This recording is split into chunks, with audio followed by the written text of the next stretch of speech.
Oh, excuse me. How's it going, YouTube Live? Well, let me see. Can you hear the audio just fine? I'm always concerned about the audio. I don't know if the audio is too loud or not loud enough. So I think we should be okay. All right, let me just type on my social media here, telling everybody that I am now live at youtube.com/Rama Screen 1.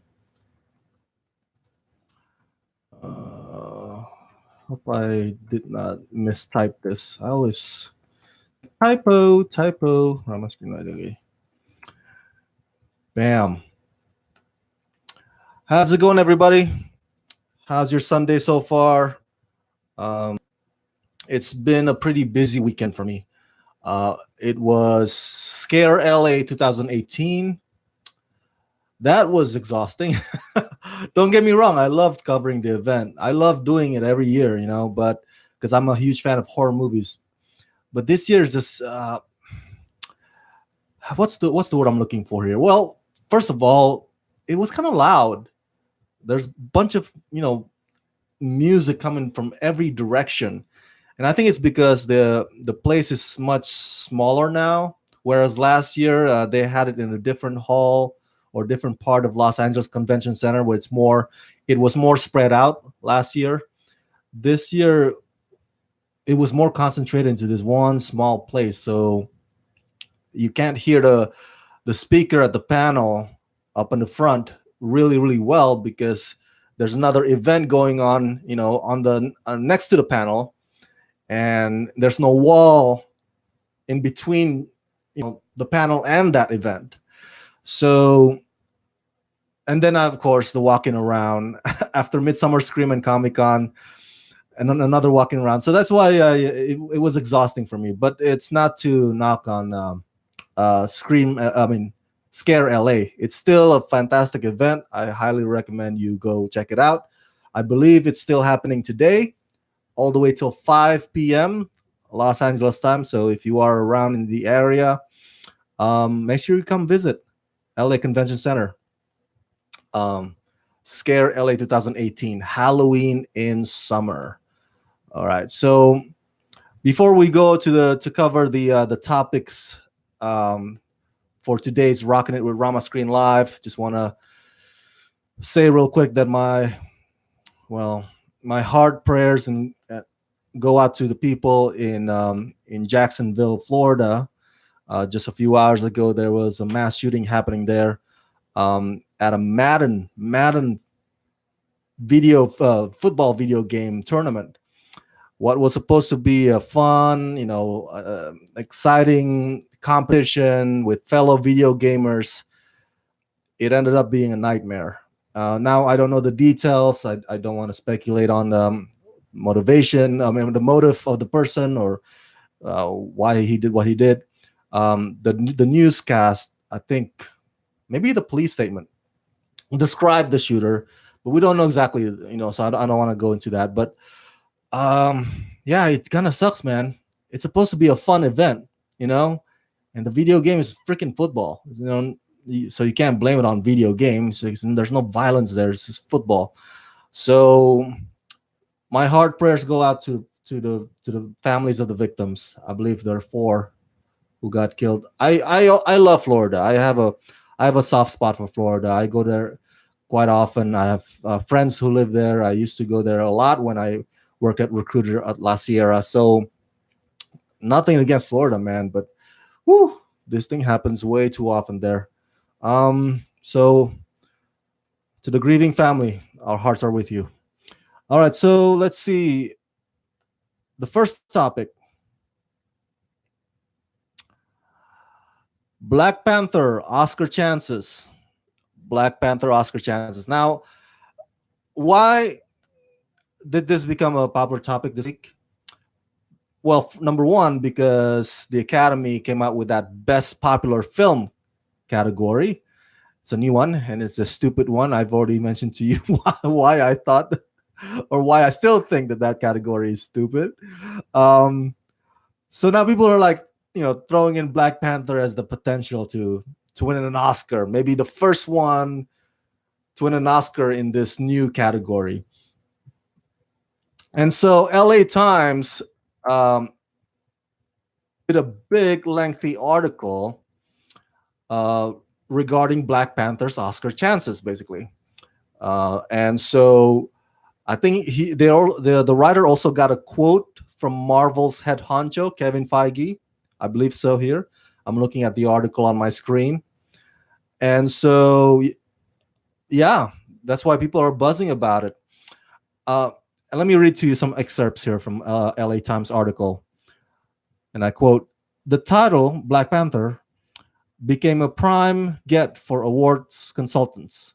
So there are awards consultants, just like there are there are political consultants. If you want to run a campaign to run for office, there are business consultants. If you have your own venture and you're trying to, figure out the market in your industry, you can hire consultants for that. And apparently, there is such a thing as awards consultants, Oscar consultants. So I continue.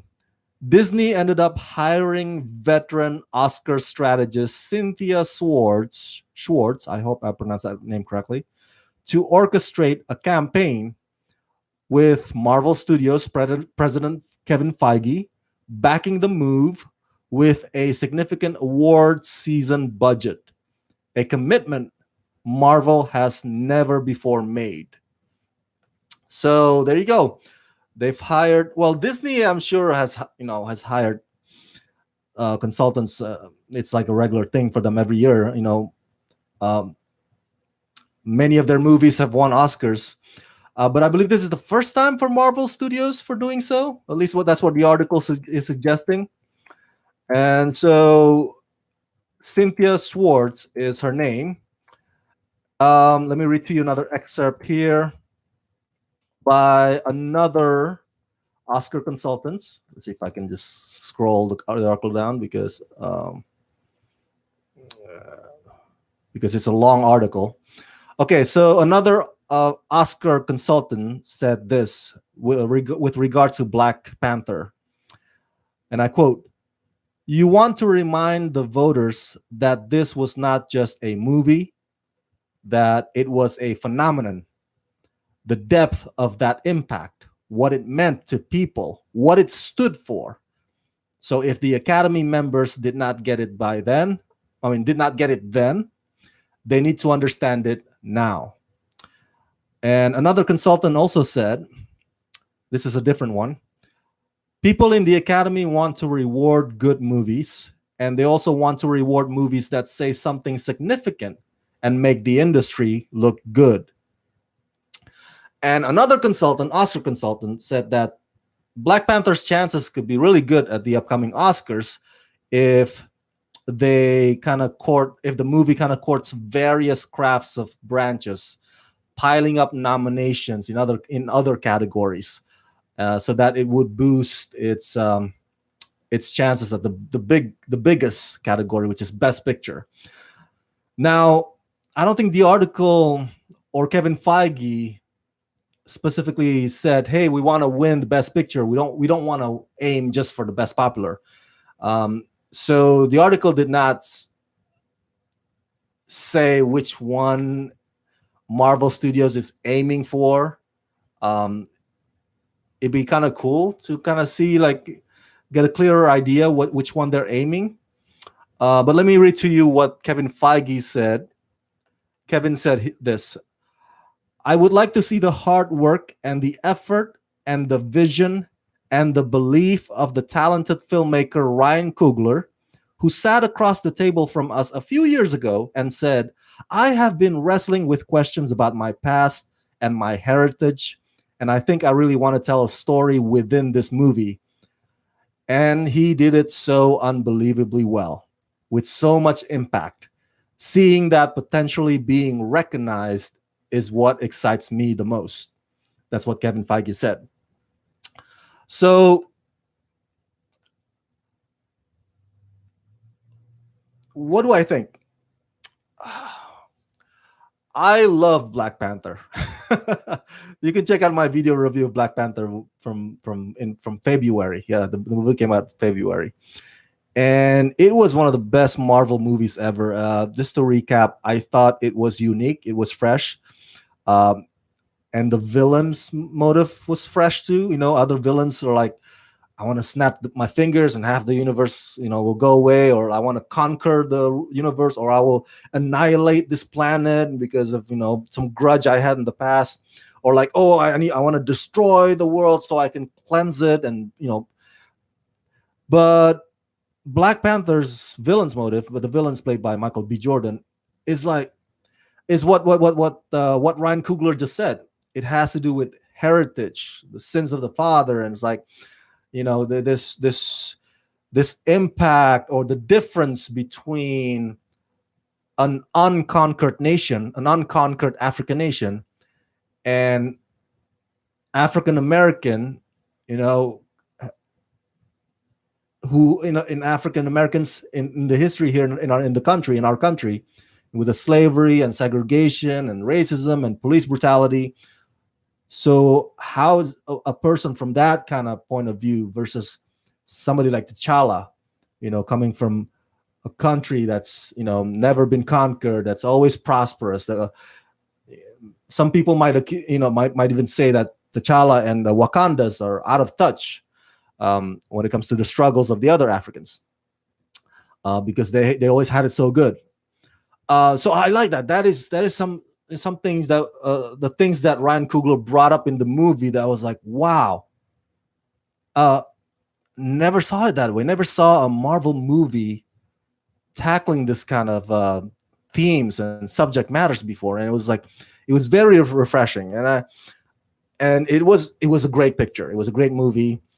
Do I think it should get Oscar nominated for Best Picture or Best Popular Film? I don't know. We don't know yet what constitutes popular in Best Popular Film. Remember, we had this discussion in the previous videos and the previous weeks. It's like, is it box office money? Like that's the movie with the most box office result in the year. That popular? I mean, so if there's another Twilight movie next month and Twilight beats Black Panther at the box office, would that be the winner instead of Black Panther? I don't know. um, or popular means that they're gonna open it up to general audiences, for like People's Choice Awards. That's how you popular. So we don't know what constitutes popular. The Academy has not come up with those details yet. I think, at least in my opinion, it's very vague. Should it get nominated for Best Picture? It has a chance. I mean, let's not forget last year or this past year, the movie Get Out hit theaters or was released in theaters in February of 2017. Do you remember that? It was a February movie. And people and the Academy voters still remembered it in the award season, and it got nominated for Best Picture. It won for Best Screenplay to Jordan Peele. So congrats to Jordan.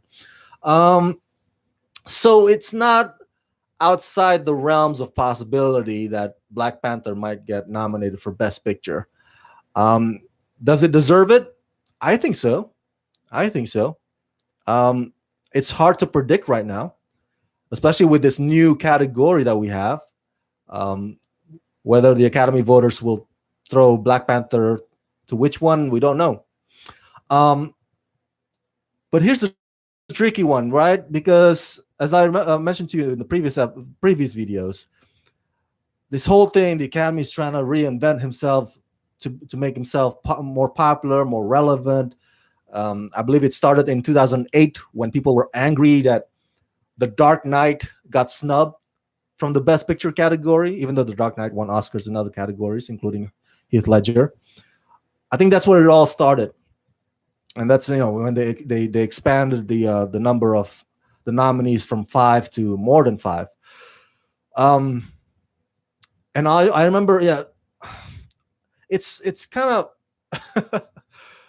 when the Oscar consultants I mentioned to you earlier, the excerpts, like when they say like, okay, does the movie have heavy significance. You know, it's not just like it's a well-made movie. They said something along the lines of, let me read that to you again. The depth. It has to have a depth. Impact has to have depth. What it stands for, what the movie means, um, and does the movie make the industry as a whole look good? So those are some of the things. Apparently, the Oscar consultants like, hey, you know, these things are very important.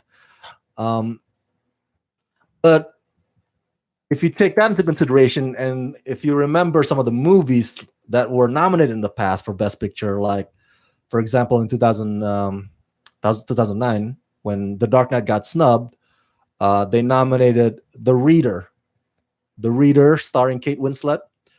I thought she did well in that movie. That was a fantastic performance. But the movie itself was like, oh.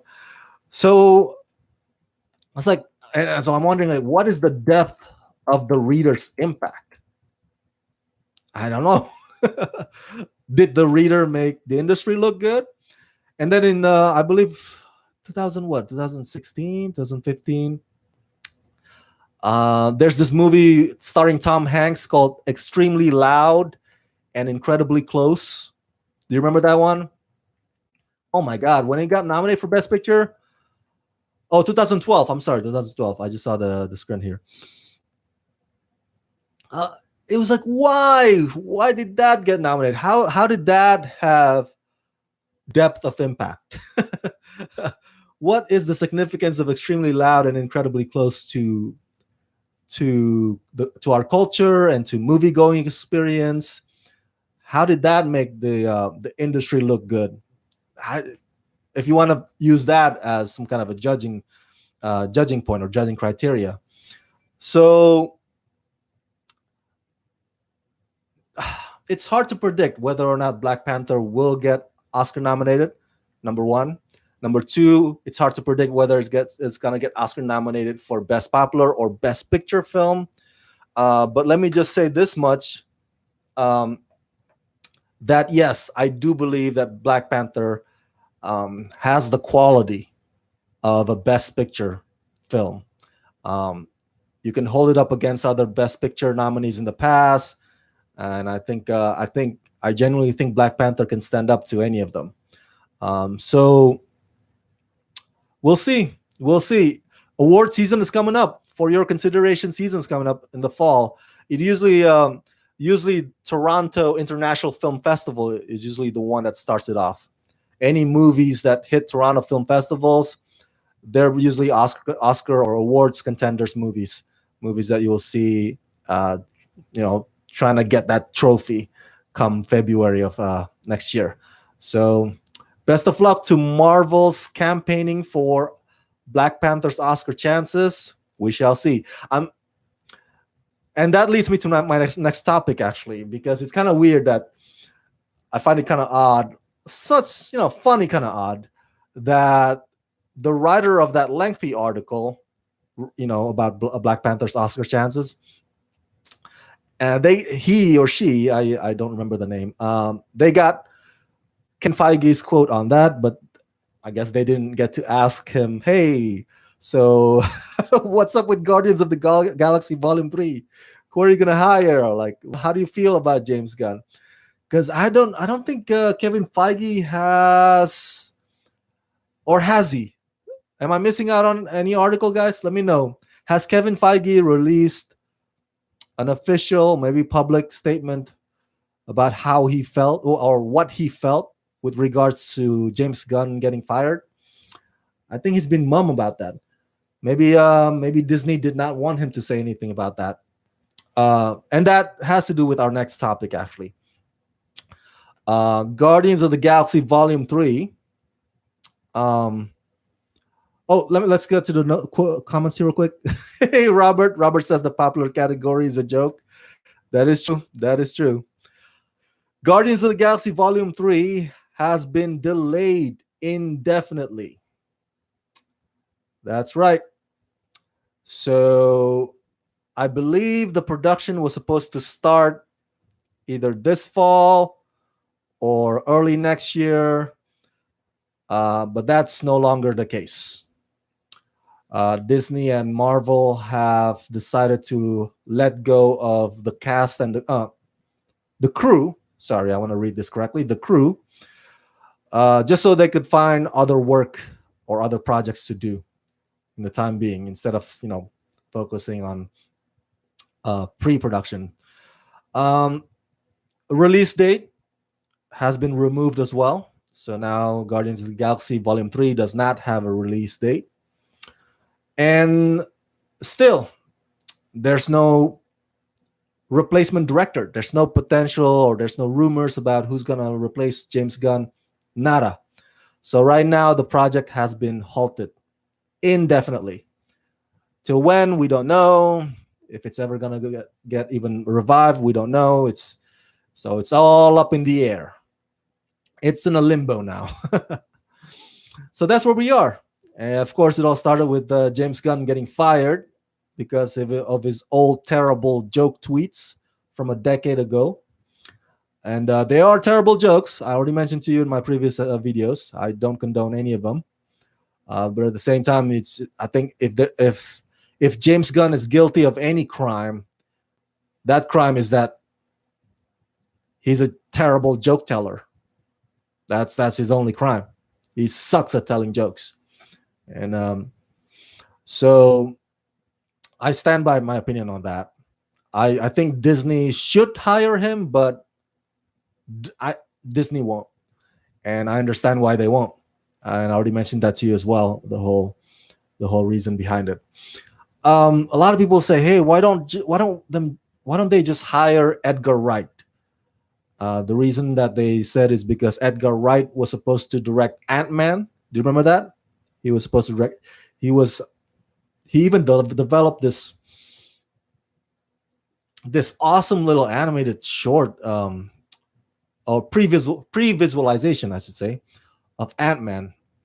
I want to say about 2012, 2013, when he was attached to it. And then creative differences happened, so he left. And of course, Peyton Reed came in, and Peyton Reed did a fantastic job. My goodness, both Ant-Man movies are amazing in my book. So maybe it's time to bring Edgar Wright back. And it's like, hey, let's see a Marvel movie through Edgar Wright's vision. I'm not against that. I don't know if Marvel would reconsider hiring Edgar Wright. We don't know how deep the cut was. How deep. I keep remembering that Sheryl Crow's music. First cut is the deepest, because we don't know how deep the creative differences that they had. That resulted with Edgar Wright departing from Marvel. So if they can bury the hatchet and let bygone be bygone, I don't see why they wouldn't hire Edgar Wright. Come on. It'll be interesting to see a Guardians of the Galaxy Volume 3 movie directed by Edgar Wright. It would be even more interesting to see how he would kind of rally the troops, if he gets that job.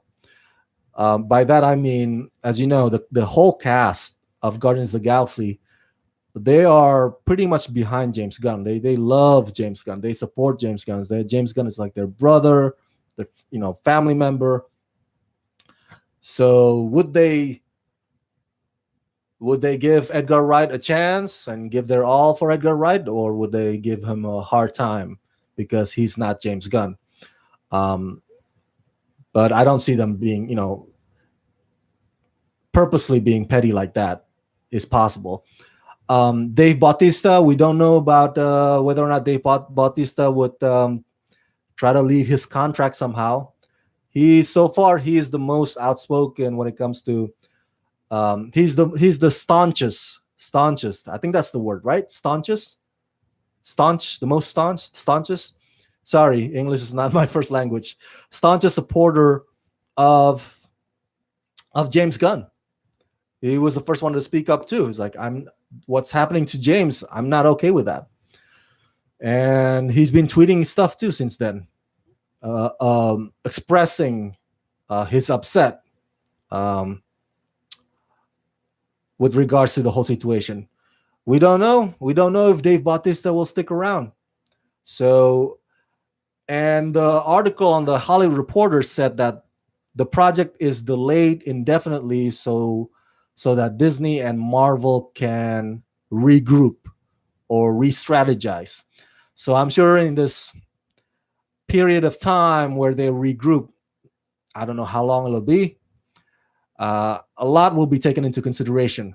Not just who's gonna replace James Gunn, but also whether or not they're gonna use James Gunn's script. Because remember, James Gunn already wrote Guardians of the Galaxy Volume 3, um, and whether or not they could keep Dave Bautista, or I should say, whether or not they could keep Dave Bautista happy.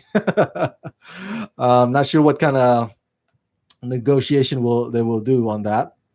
Um, but it'll be interesting to see um, how this regroup will turn up.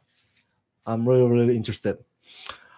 All right, next topic. We're making good time here, so we don't waste too much. Um, this is actually something that caught my interest when I think I was out doing press junkets or interviews that day. And then I went to a local Starbucks to blog, and I was like, holy crap. Danny Boyle has exited the new James Bond movie, Bond 25. Um, I was taken aback because I thought Danny Boyle wanted this job. He's been wanting it for a while, I believe, even before he was attached to it. He's been toying around, saying publicly like, "Hey, I would love to direct a James Bond movie," and then bam, he got attached to it, and I thought it was gonna be smooth sailing from there. Because this is the guy that wanted the job. If there's ever a person that wanted to direct a James Bond movie, it's Danny Boyle. But he exited the project due to the oldest reason in the book, creative differences. Now, Hollywood Reporter or Variety or the other outlets did not specify what these creative differences are. I wish they did, because that always caught my curiosity. Like, come on, creative differences is like it's like a cop out excuse. Okay, it's like the thing that you just release to the press because you don't want to bother you know creating more drama. I guess I understand, you don't want that bad publicity, but I'm now we're like left wondering, like, what are these creative differences? Because I don't think it's about casting. I mean, um, Daniel Craig is set to return. So Danny Boyle was supposed to direct Daniel Craig in this 25th James Bond movie.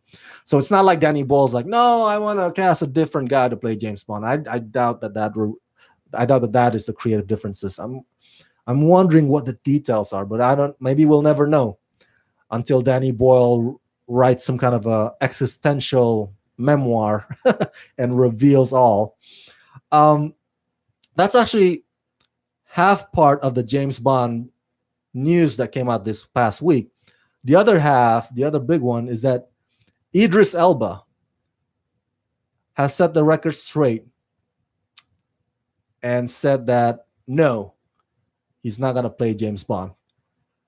Oh, that kind of like, damn, come on, Idris. When I read that, I was like, no, what are you doing, man? You could make a great James Bond.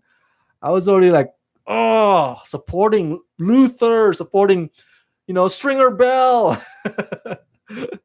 Come on. Maybe it's just a coy. Maybe Idris Elba is just saying like, no, I'm not interested. No, not interested right now. Sure, he would say no now that Daniel Craig is still, in the job or still has the gig. But I'm probably just, pulling things out of the dark. Idris Elba has come out and said, no, I'm not interested. I'm not gonna play James Bond. So I respect that, but at the same time, I think it's a missed opportunity on his part. Um, uh, it would be so cool, first Black British James Bond. He would make history. Maybe Idris Elba doesn't want to take that pressure. Being the first at that. Who knows? Who knows what his reason is? Um, oh, the other reason that he mentioned also, I think, age. He considered himself too old for the role, which I found a little silly because Sean Connery played James Bond to like, yeah, I don't know what age. He even came back. He even came back for that non-canon James Bond movie. Um, Never Say Never Again, I believe that's the title with Kim Basinger. So that was a different spin-off James Bond movie. He came back for that, and he was already like of age. He was already old by that time. So I don't think age is a pretty strong excuse if you want to use that. Um, Now, with regards to who will or who could replace James Bond, Danny Boyle. Um, Deadline this past week has an. Oh, man, well, see if I could get that article up. Sorry.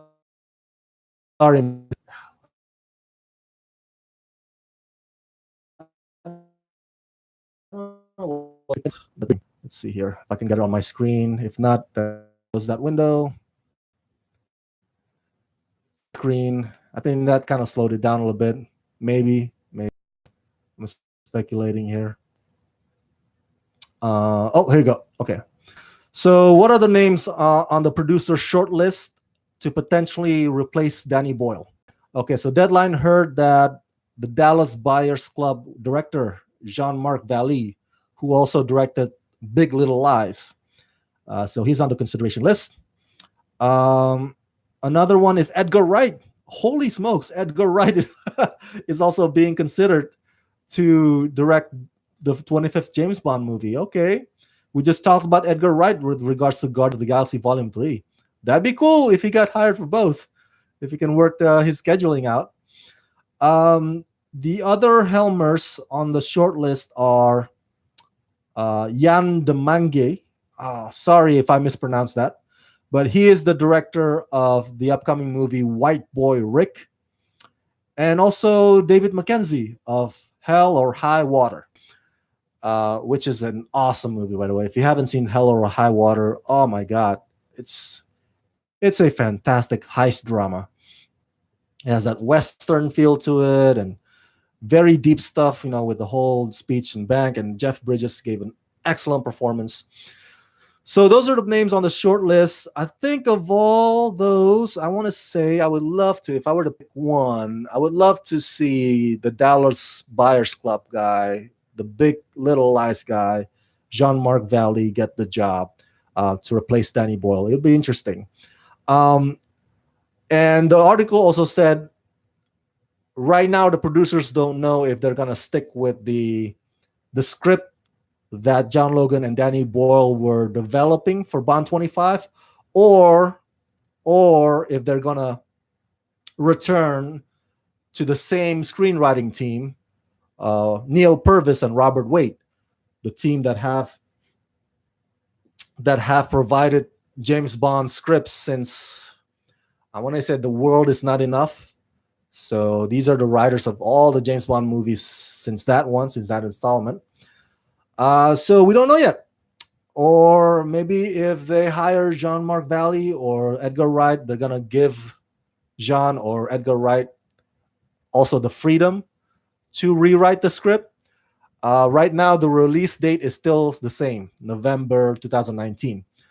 And the outlet also said that they're going to have to hire a replacement director within the next 2 months in order for the release date to stay there. If they can't, if it takes longer than 2 months to find one, if they still haven't found one in the next couple of months, then they would have to push back the release date from November 2019. James Bond is a movie that always arrives in October for UK and then in November for the US theaters. That's been a tradition for a while now. So we'll see. Oh man, Danny Boyle, man, that would have been so great. Danny Boyle's James Bond movie. Why can't they keep him?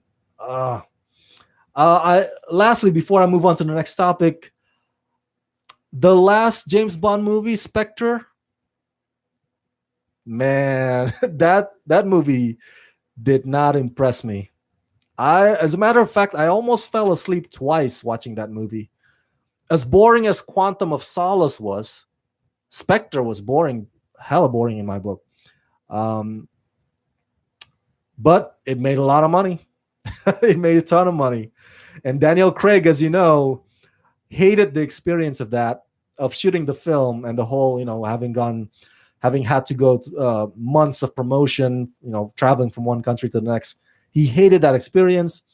Um, he said he wanted to, he would rather slit his wrists than to return to another James Bond movie. But of course, with the right money, with the right number, you can always attract a guy to return, and he returns.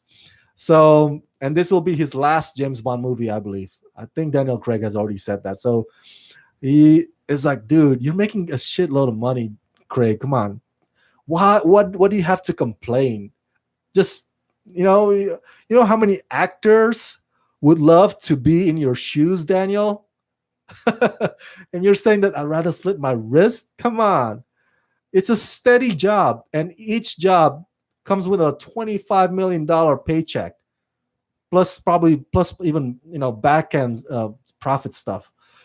I was like, so this will be his last one. Unfortunately, Idris Elba will not be the one to replace Daniel Craig unless Idris Elba has a change of heart. So the discussion of who's gonna be the next James Bond continues. All right, we're making good time here. Robert says, "Never say never again." That's right. Robert says Skyfall was incredible. And Diesel Film says, "I heard they wanted to kill off James Bond. That's why he left." Really, you want to kill off James? That would be pretty ballsy. If you kill off one of the most iconic characters ever. If there's anybody doing the killing, it's usually James Bond. He has the license to kill. I don't know about him getting killed off, but that would be one hell of a shocker. Diesel Films. I'm not saying what you're hearing out there is incorrect. I'm just saying I'm giving you my response to that rumor. All right. So the next topic, we're making good time here. Oh my God. We'll make this a quick one because I don't have a lot of thoughts for this one or opinions for this one, but I just want to share with you from the world of TV. Uh, the creator of Blackish series, Kenya Barris. You may have heard that he signed a new overall deal with Netflix. Now, Blackish is with ABC. He's been with ABC Studios for a while, and that contract ended August 15th, and so he's moving on to Netflix. But Deadline said that the last thing he sold to ABC was the Bewitched. I hope I get this right. Bewitched reboot. Now, Bewitched, as we all know, it's that 1960s, I believe. Yeah, 1960s classic series sitcom starring the late Elizabeth Montgomery and the late Dick York. And then Dick York got replaced by Dick Sargent. It's about a witch who marries a regular guy. And of course, the witch wife often cannot resist using her magic powers to solve regular family problems. That's basically what the sitcom was. I watched the reruns vaguely when I was a kid. They played it in my country, in Indonesia. So ABC has given a pilot production commitment to this new Bewitched reboot series. And the spin is that it's going to be interracial. So let me get to you this. Okay. So the story is about a hardworking black single mom named Samantha who happens to be a witch. She marries a white mortal slacker named Darren, and they struggle to navigate their differences as she discovers that even though she's the one literally powerful, she's still not as powerful as a tall white man in America. So it seems like it's a sitcom that at the same time aims to tackle some social commentary, racial prejudice themes in our society. So that's going to be kind of tricky. How do you make people laugh at the same time pushing that agenda forward? We'll see if they can pull this off. But um, it's being developed by ABC Studios and Sony Pictures TV, which has the right to the title, and Sony-based Davis Entertainment. Um, yeah, looking forward to it. If you guys remember, Bewitched got turned into a 2005 movie starring Nicole Kidman and Will Ferrell. I've I can't remember that movie. I only watched it once in the theaters, but it was one of those movies that were just not memorable. I was like, okay, next paycheck, please. That kind of movie, you know. It didn't leave. It did not leave an impression and a strong impression on me. I think it also did not do well at the box office, and it was not well received by critics. So he's one of those movies like it came and went. And so, is there an interest? I guess my only question for this, because I don't have a lot of opinions about this, but is there an interest in rebooting Bewitched?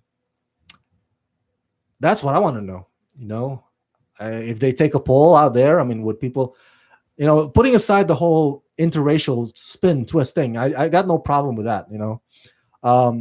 As you know, they're also trying to reboot um, Buffy the Vampire Slayer. They're rebooting Buffy the Vampire Slayer, and I believe Buffy's gonna be African American woman, and that's cool.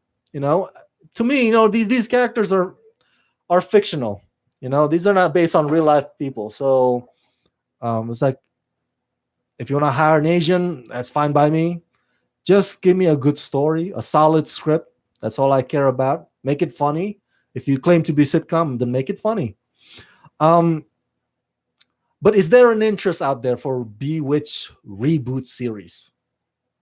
I don't know. I personally, if what or which '60s sitcom that I would like to see be rebooted, I would like to see I Dream of Jeannie, a new version of I Dream of Jeannie. She was so gorgeous.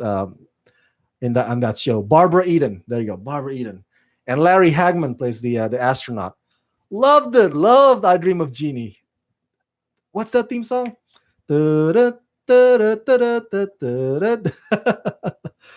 Oh man, loved it. Loved it. So I would rather see that one as opposed to a new Bewitched.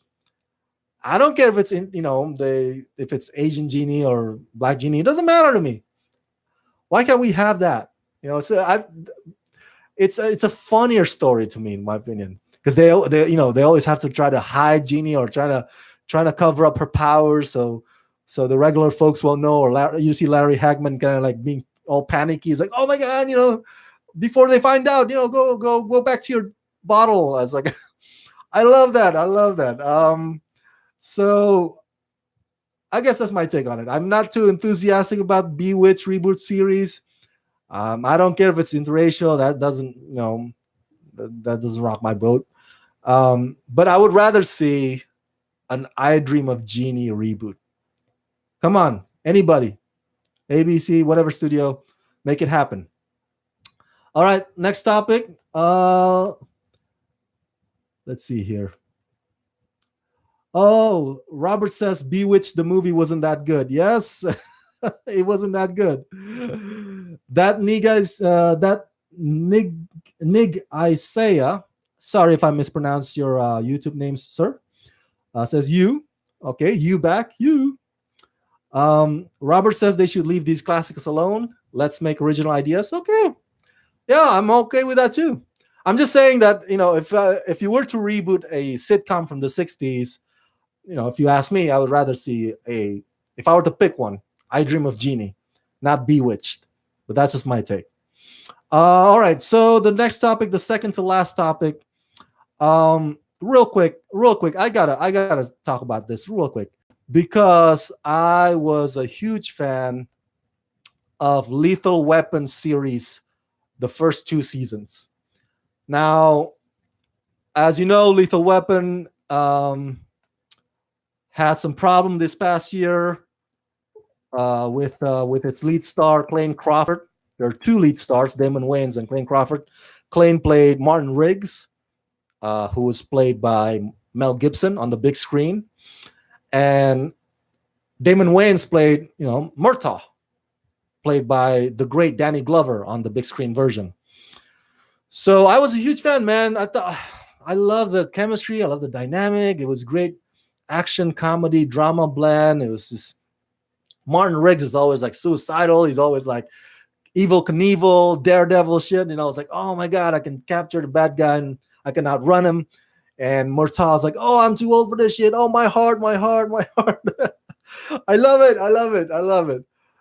But turns out, behind the scenes, as I mentioned in previous video about this, real quick, things didn't go well between Damon and Clayne. And Clayne, directed a couple of episodes, and there were some people who apparently got injured on the set during his directorial charge. So now and then he got fired, right? He got replaced by Stifler.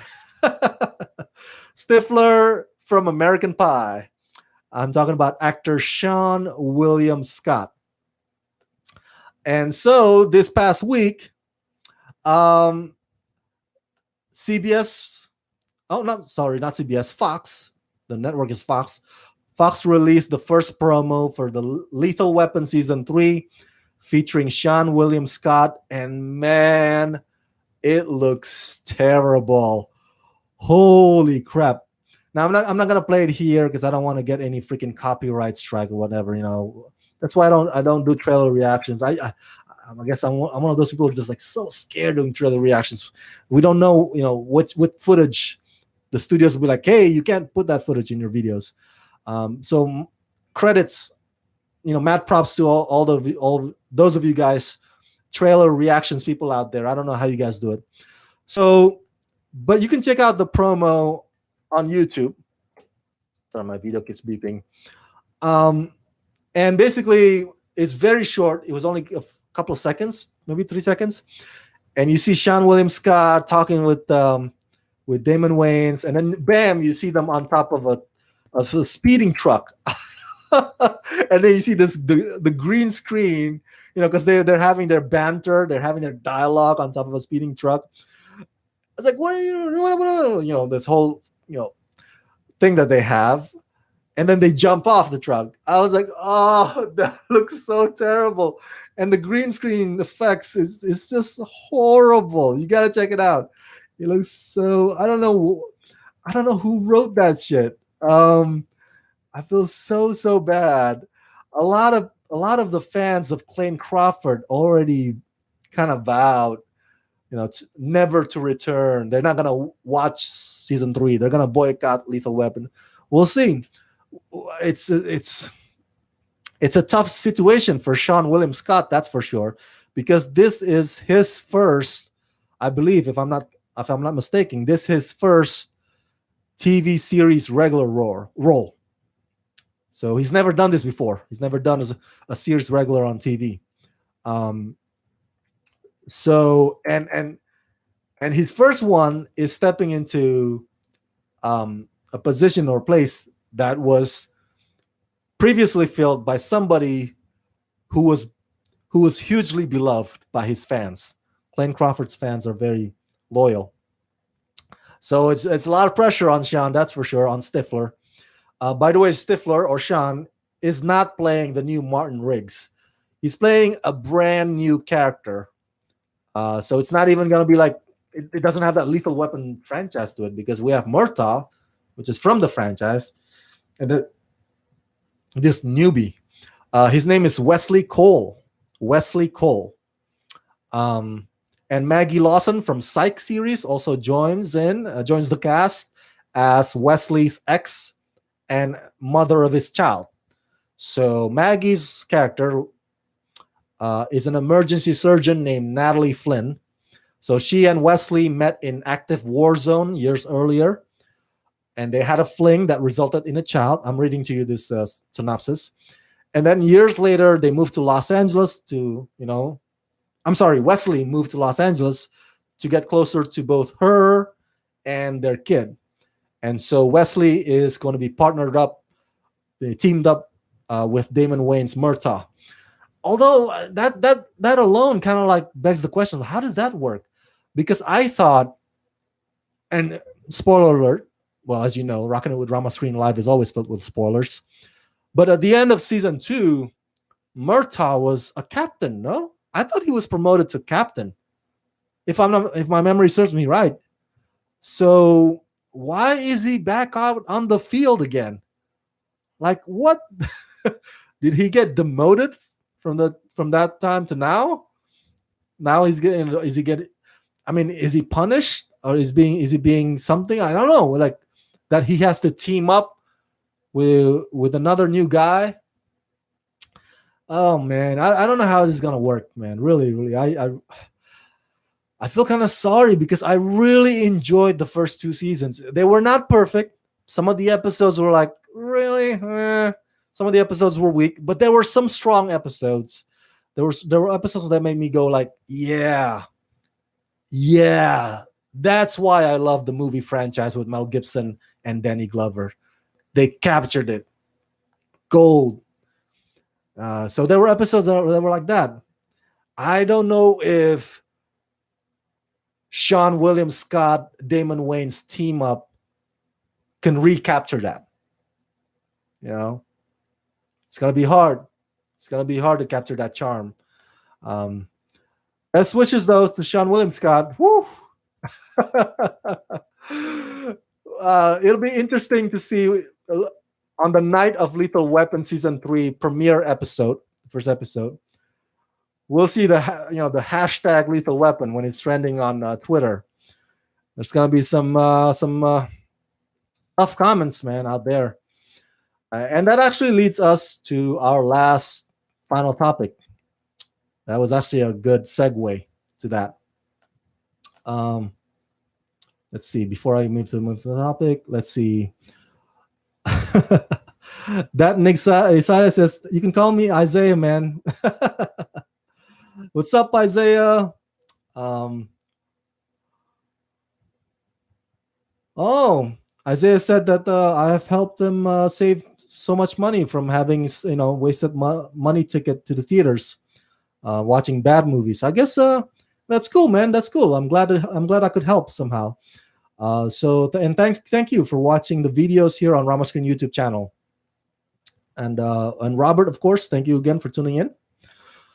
So, last topic, I mentioned earlier about the comments that were going to be on Twitter with regards to Lethal Weapon series premiere. That's going to be interesting.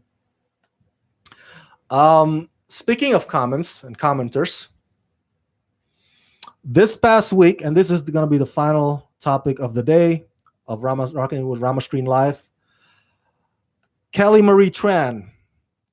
She is the actress who played Rose in Star Wars The Last Jedi. She released a very lengthy statement on the New York Times.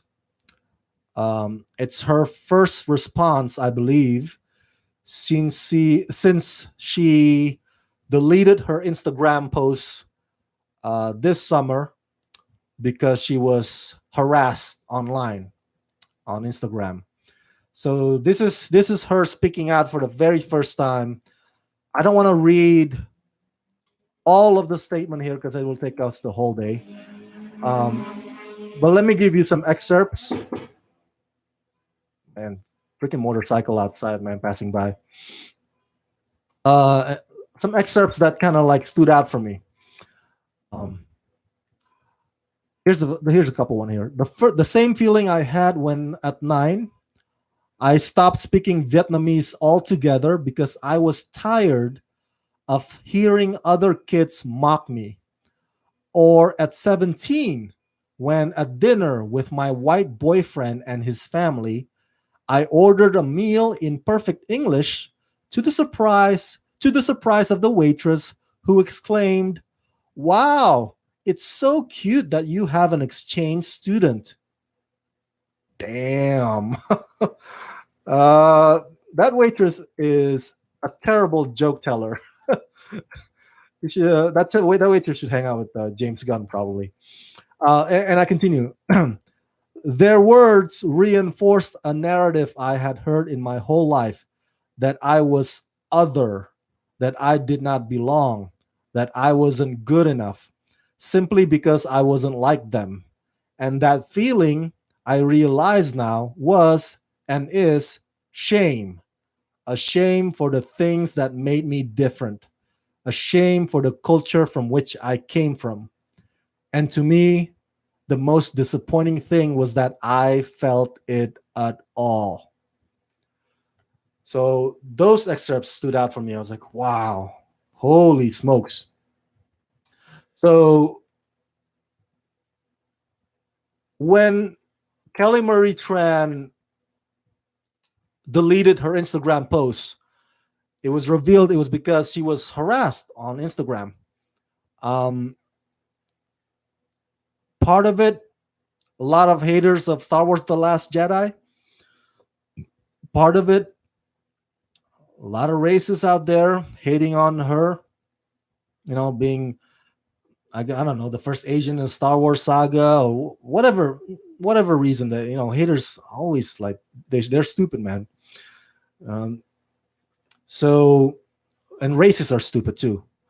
So they're badgering her on that, and so now she's speaking out like, oh, now those harassments reinforce all these feelings against it. It brings back all these feelings from the past that I had growing up in America, being discriminated against, being looked at as different, being looked at as other, instead of, a Vietnamese American. Um, so I feel for her, man. If you can, I'll put the link under the description in the description box underneath this video, so you can read her entire statement. It's powerful, powerful stuff.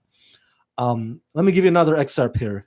She said, "I want to live in a world where children of color don't spend their entire adolescence wishing to be white. I want to live in a world where women are not subjected to scrutiny for their appearance or their actions or their general existence. I want to live in a world where people of all races, religions, socioeconomic classes, sexual orientations, gender identities, and abilities are seen as what they have always been: human beings. That is the world I want to live in. And that is the world that I will continue to work today. You might know me as Kelly. I am the first woman of color to have a leading role in a Star Wars movie. I am the first Asian woman to appear on the cover of Vanity Fair. My real name is Lone, and I'm just getting started." Bam! Booyah! That's like a mic drop moment right there. Boom! Drop the mic. Good for you, man. Good for you, Kelly Marie Tran. Good for you, woman. This is some powerful stuff. You're like, she's taking charge, man. She's like, hey, um, you can hate me all you want, but I'm not going away. I'm here to say, I'm here to stay. I'm the first Asian woman to appear on the cover of Vanity Fair. She made history, y'all. What have you made? Haters out there.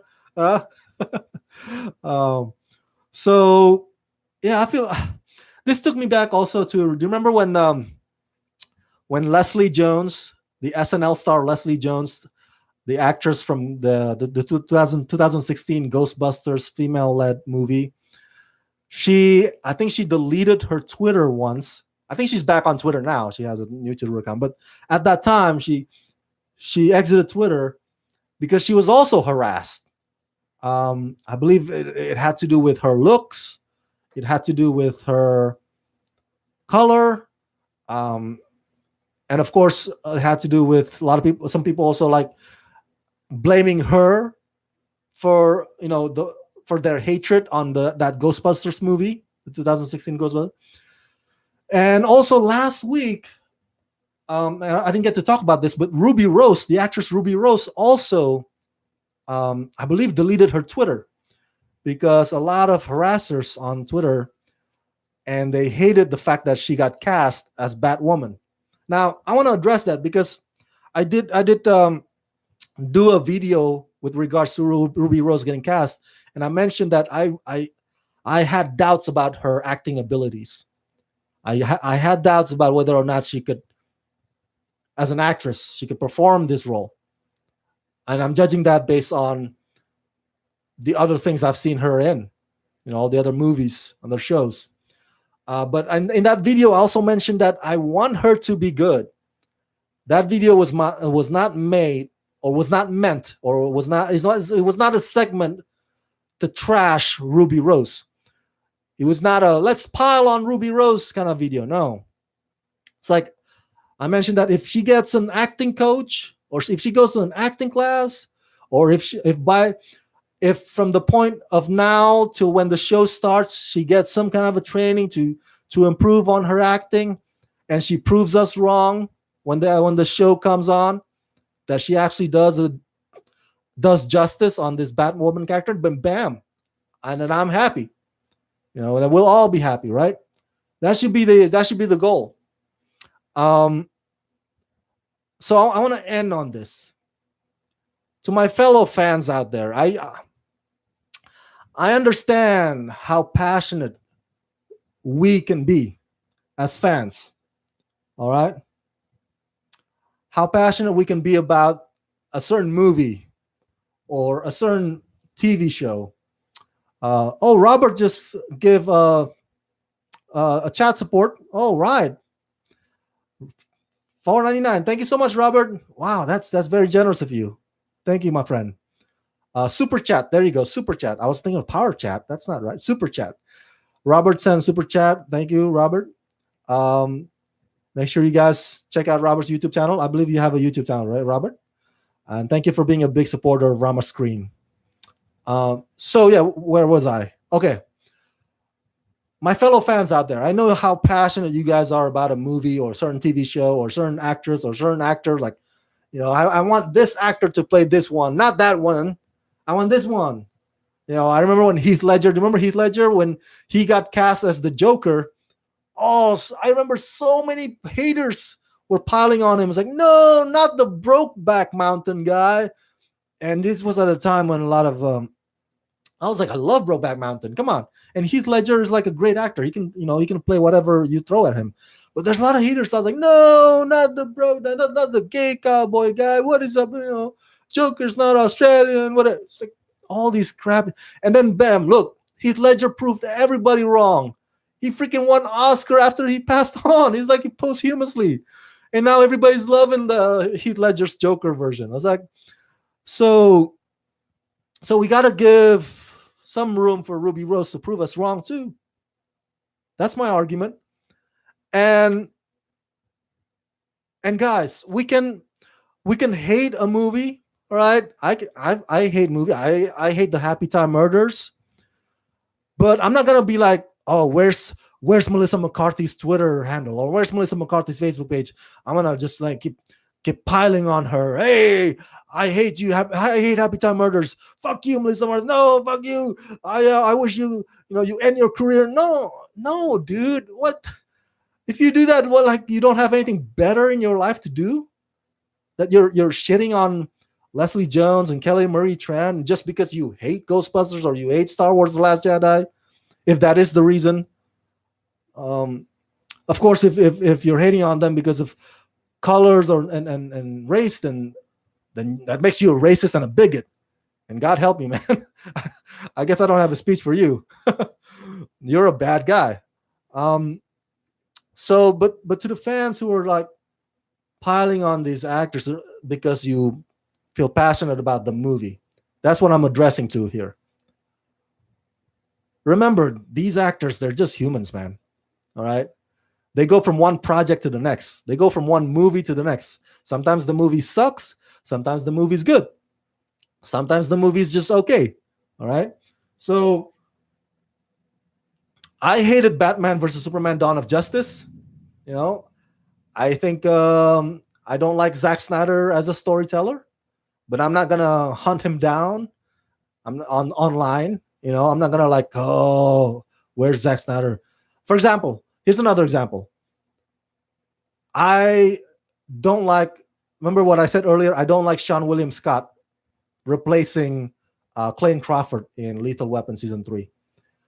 But am I gonna go out of my way to prevent Sean William Scott from doing his job?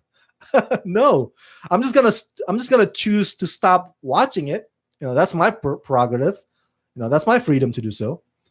But if he wants to have a shot at this, that's dude. He's an actor. He can do this. Another example. I hated Hayden Christensen in those Star Wars prequel movies. A lot of you probably share the same sentiment. Hayden Christensen is one of the worst actors, and I think we can agree on that. But if I see Hayden Christensen, like right there on the street, maybe in a distance, I would be asking, honest to God, I would be asking for a selfie. All right. I would be asking for an autograph. I'd be like, hey, Hayden, what up? I'm not going to be like shitting on him. Why? Because, dude, you can hate on him all you like, but the dude starred in a Star Wars movie. I haven't starred in a Star Wars movie. the guy did. It's like that is an accomplishment in and of itself. I mean, how many of you guys out there have starred in a Star Wars movie, huh? We should all be jealous of Hayden Christensen. So again, guys, I'm to the racists and the hatred, the bigots out there. I don't think there's anything I could say to convert you guys, because you guys just harbor hatred for hatred's sake. Like, you guys need some kind of a I don't know, some kind of intervention or something. But I'm talking to my fellow fans out there who may have the tendency to blame this actor or that actor because you hated his or her performance in that movie, or you hate the movie that she's in or he's in. It's like, guys, let's bring it down. It's just a movie. It's just a show, okay? This is not your whole life, all right? And again, back to my earlier point, you got to give Ruby Rose a chance to prove us wrong, a chance to pull off her version of Batwoman. We'll see whether or not she can do it. But again, to Kelly Marie Tran to get this roundabout to a resolve or to a finisher. Good for you, Kelly. Good for you taking charge. And I hope you don't go away. I'm glad you released this statement. And I think it's an empowering one. And I hope it empowers other female actresses out there who are, of the minority ethnics. So they too could be like, oh, you know what? I'll take my chances and I'll go for that audition. Let me try out for that role. All right, you've made them brave now, so that's a good thing. And to my fellow fans, come on, let's be fans. Don't be dicks. All right, here's being a fan. All right, and this being a dicks. Don't go cross the line to go there. All right, let's keep being fans and make sure this whole entertainment industry remains entertaining, as the word says. All right. Oh, thank you, Robert. Mic drop. All right. Thank you, everybody, for tuning in. Isaiah, Robert, Diesel Films for chiming in, and Robert for your super chat on this Sunday of Rockin' It with Rama Screen Live. Robert says we have to leave racism, gender, and sexual orientation at the door and just judge the body of work. Very positive approach. I could not agree more, Robert. Thank you for sharing that. And please tune in again next Sunday at 3 p.m. Pacific time, right here at youtube.com/ramascreen1. Make sure you spread the word. Share it with everybody that this channel exists. Tell everybody you know and their grandmas, everybody and their grandmas to subscribe. And if you guys can support Rama Screen, please do so at patreon.com slash Rama Screen. That's patreon.com/Rama Screen. $2 per month can go a long way. I do a lot. I do red carpets. I do TV junkets, interviews. Um, yeah, I cover so many Comic Cons, film festivals. So I could use the help. All right. Thank you, everybody. And of course, as always, let's rock this.